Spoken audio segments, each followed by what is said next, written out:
Ayan, patunay po na talagang pag nasa bahay ang mga nanay, walang pahinga. Pag oras ng tanghalian, magluluto ng tanghalian. Oras ng merienda, magluluto ng mga merienda. Tulad ng ginagawa ko ngayon. Pag itatanong niyo po kung ano itong niluluto ko, ito po ay saging na nilaga na po ito na nanggaling na sa ref. Kasi po, ito bigay pa ng ate ko yung saging ng nilaga. Binigay sa akin kasi nagdodoble-doble yung nilaga nilang saging na nakatambak sa ref. Ibinigay po sa akin. Tapos yun po ginawa ko, kinudkod ko po siya. Tapos nilagyan ko ng glutinous rice.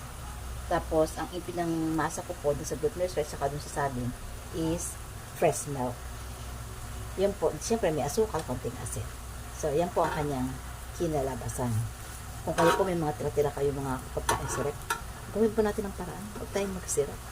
Kung may maririmay, mag-isip po tayo. Dahil wala namang masama kung itatry natin. Diba ba? Yung mga chef naman, nag-experiment din lang naman yun. So, kaya nyo rin. Experiment din tayo. Diba?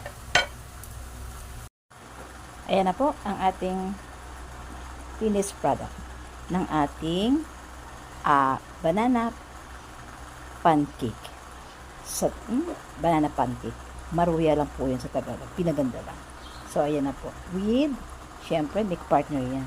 With ice cream. Merienda na po kayo.